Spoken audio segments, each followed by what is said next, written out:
name is Adam King Blackwell Reposa, and I'm contacting you from the Williamson County Jail. Could you please expose government corruption in my case? It is prevalent at every level.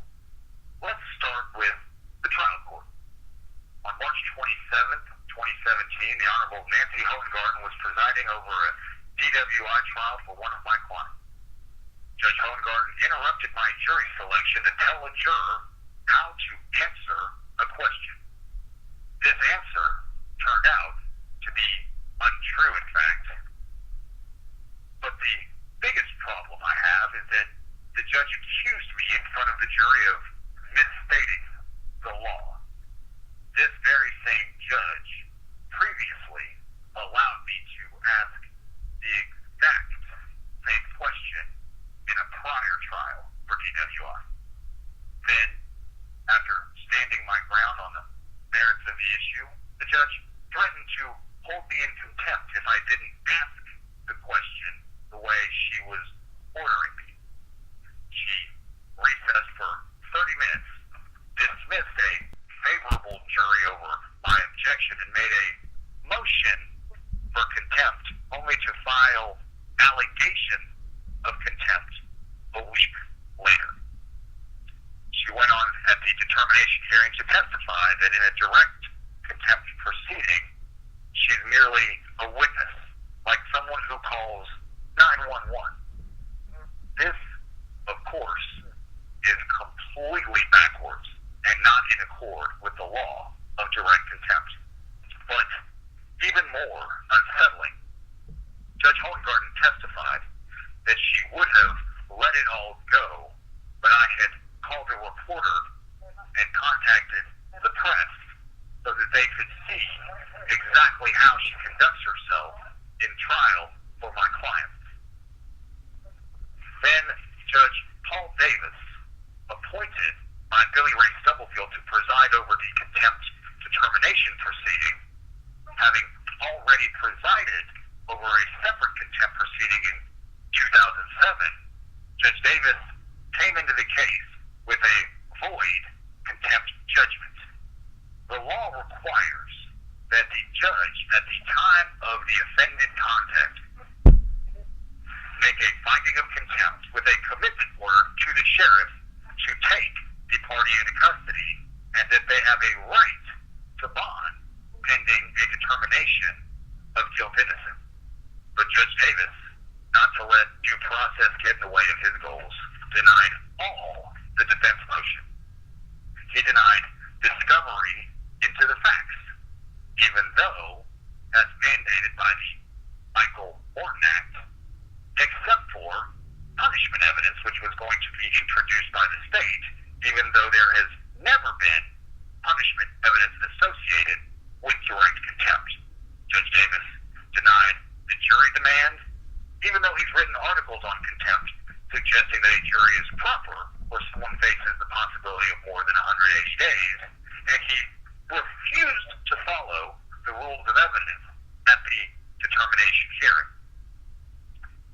Even though the transcript from March 27th makes clear the judge had no intention to hold me in contempt for 4 separate acts, he barred all questions pertaining to what Judge Hohengarten intended to do that day, or what she was thinking or researching during the 30 minutes she was off the bench. He made clear that he would be the arbiter of whether or not the conduct was or wasn't contemptible, and that the sentence would be handed down by him. He then sentenced me to 180 days, day for day, even though the statutory law and case law made clear that it is the sheriff who awards good time credit for direct criminal contempt, as though it were any other criminal charge.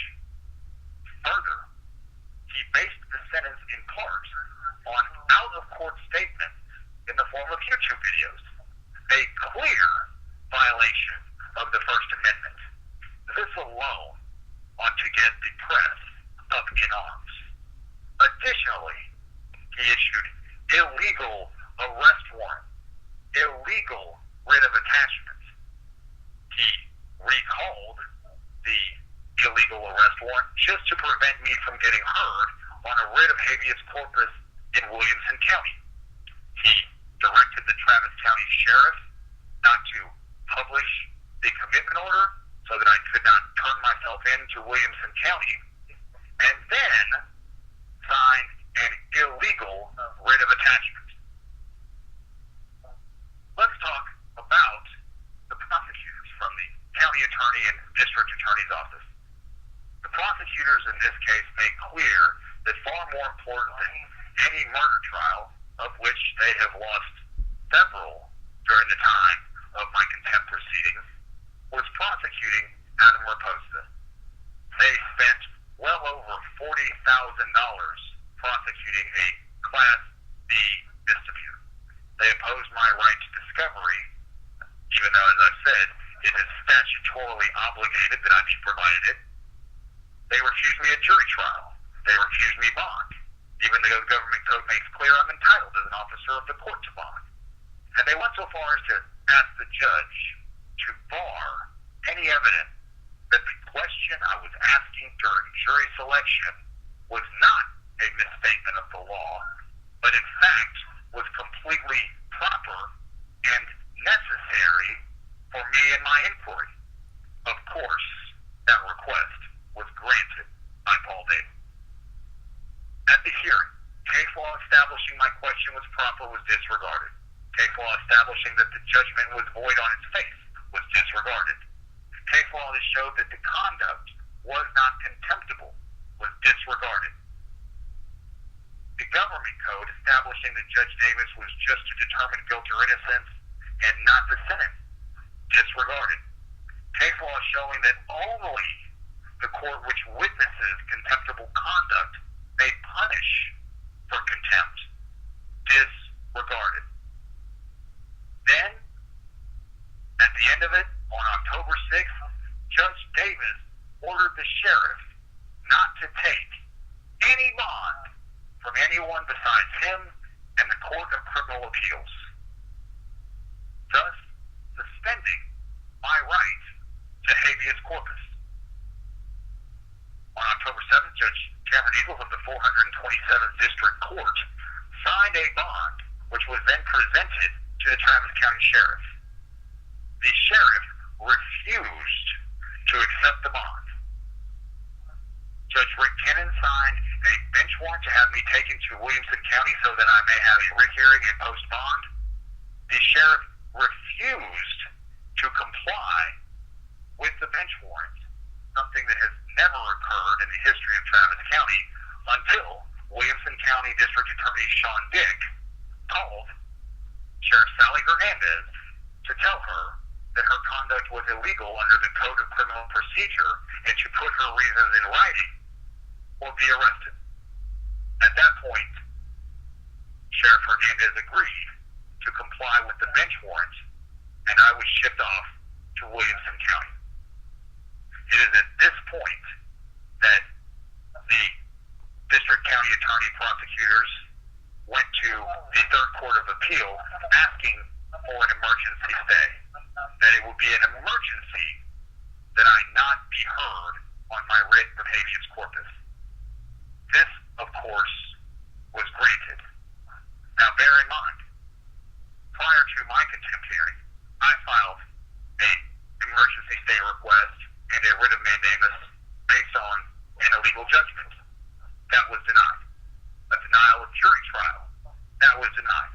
And the failure of the court to comply with its own order for a competency evaluation. That too was denied. But wait, there is more. District Attorney Margaret Moore signed a sworn statement that her office had no connection to the Travis County Sheriff taking my attorney access badge. However, Lieutenant Scott Dillon of the Travis County Sheriff's Office testified under oath that in fact he had been approached by members of the Travis County District Attorney's Office.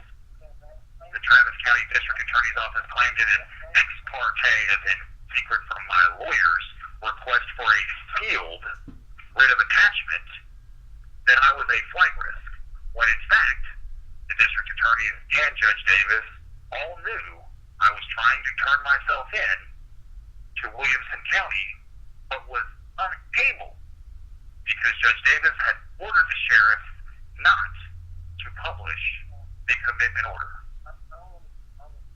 Folks, we are living in a modern-day authoritarian state. Nobody can speak truth to power.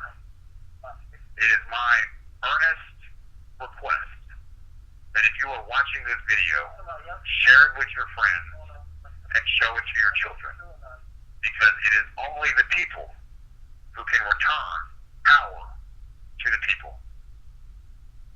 This is Adam Reposa contacting you from the Williamson County Jail.